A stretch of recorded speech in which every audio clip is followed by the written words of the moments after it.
नमस्कार, मैं प्रोफेसर अनिल तिवारी। इससे पूर्व वाले वीडियो जो कि युवाओं के लिए था, उनके स्वर्णिम भविष्य को लेके था, मैंने आपसे वादा किया था कि अगले वीडियो में मैं इससे और जानकारी इसकी शेयर करूंगा। इसी बीच में मेरे पास बहुत से मैसेजेस आए जो शिक्षित बेरोजगार युवा हैं, जो भविष्य को लेके काफ़ी चिंतित हैं। वो जानना चाहते थे कि किस प्रकार वो इस कार्य को प्रारंभ करें और इसको अंजाम तक लेके जाएं। उसी संबंध में आपसे चर्चा करेंगे। जब हम उद्योग की बात करते हैं तो हम सबके मन में ये आता है कि उद्योग मतलब मल्टी स्टोरीड बिल्डिंग, बहुत बड़ा प्रेमाइसेस, एयर कंडीशन ऑफिसेस, बहुत बड़ी बड़ी मशीन्स, ऑटोमेटिक मशीन्स लगी हुई हैं, 100-200 आदमी, 300 आदमी वहाँ कार्य कर रहा है और तरह तरह की बातें। मैं आपका कंसेप्ट क्लियर करना चाहूँगा कि उद्योग को विभिन्न श्रेणियों में आज की तारीख में बांटा गया है। कुटीर उद्योग जो बहुत छोटे छोटे उद्योग होते हैं, हालांकि उनकी रेंज भी बहुत ज़्यादा है। 1 करोड़ तक का इन्वेस्टमेंट के जो भी इंडस्ट्रीज़ हैं, जो भी उद्योग हैं, वो कुटीर उद्योग में आते हैं। उसके बाद आता है स्मॉल स्केल, लघु उद्योग। 10 करोड़ तक के इन्वेस्टमेंट की जो इंडस्ट्रीज़ हैं वो लघु उद्योग में आती हैं। फिर आता है मीडियम एंटरप्राइजेस, मीडियम इंडस्ट्रीज़। वो 20 करोड़ तक का टर्नओवर जो होता है उसमें मीडियम इंडस्ट्रीज़ आती हैं। अब इंडस्ट्रीज का तात्पर्य, जब हम उद्योग की बात करते हैं तो उसको भी 2 सेगमेंट्स में बांटा जा सकता है। पहला है सर्विस इंडस्ट्री, दूसरा है मैन्युफैक्चरिंग इंडस्ट्री। सर्विस इंडस्ट्री से कंसेप्ट ये है कि जिसमें हम सर्विस प्रोवाइड करते हैं, कोई किसी से कुछ रॉ मटेरियल या किसी तरह की कोई चीज़ नहीं ली जाती है, ना ही उसको चेंज करके प्रोसेस करके उसको मार्केट में फ्लोट किया जाता है, खाली सर्विस प्रोवाइड करते हैं। फॉर एग्जांपल, इसमें सर्विस वाले में आप फैब्रिकेशन वर्क ले सकते हैं, इलेक्ट्रिक फैब्रिकेशन वर्क। इसी में लॉन्ड्री का काम ले सकते हैं, लॉन्ड्री की इंडस्ट्री जो है, लॉन्ड्री वो भी इंडस्ट्री में आती है, वो भी सर्विस। इस तरह से बहुत सारी हैं। आप वेबसाइट डिज़ाइनिंग का है, आईटी सेक्टर का जितना काम है, ये सब का सब सर्विस इंडस्ट्री में आता है।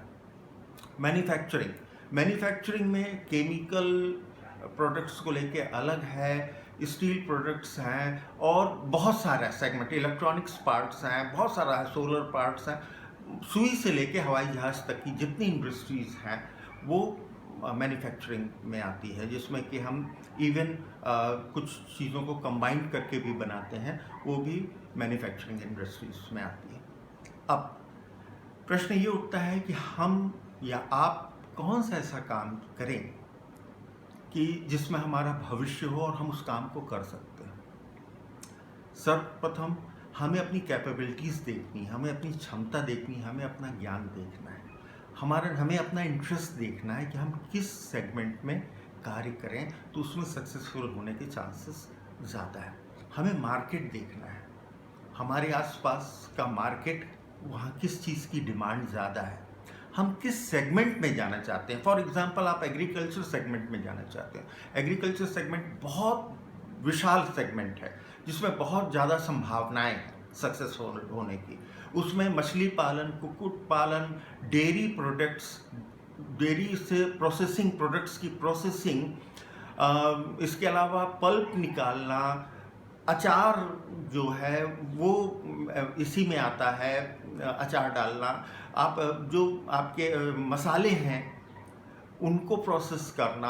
आपके यहाँ क्या संपदा होती है, पहले तो आपको ये स्टडी करना है। धान, राइस फैक्ट्री, राइस मिल, आटा मिल, दलिया मिल, इस सब का सब इसमें आता है। इवन कोल्ड स्टोरेज भी इसी सेगमेंट में आता है, स्टोरेज भी ले लिया है गवर्नमेंट ने, वो भी इसी सेगमेंट में आता है।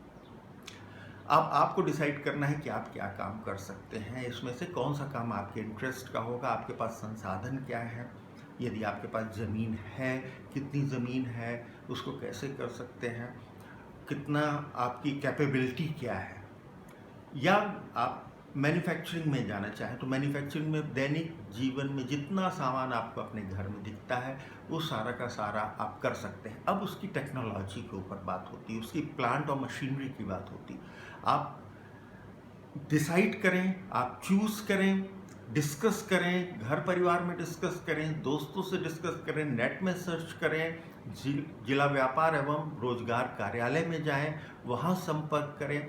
और ये खाली मुँह जवानी ना हो, आप कॉपी पेपर में लेते हुए आप सिलेक्शन करें कि ये काम कर सकते हैं। उसमें से एक एक चीज़ जब आप सेलेक्ट करेंगे डिफरेंट टाइप के इंडस्ट्रीज़, तो उसमें से एक एक चीज़ कटती जाएगी कि इसमें ये प्रॉब्लम है, ये हम नहीं कर पाएंगे, इसमें ये दिक्कत आएगी, इसमें दिक्कत आएगी। लास्ट में आपका 1.5-2 महीने बाद कुछ ही सेगमेंट्स ऐसे बचेंगे, कुछ ही इंडस्ट्रीज ऐसी बचेंगी जिनमें आप आगे बढ़ेंगे।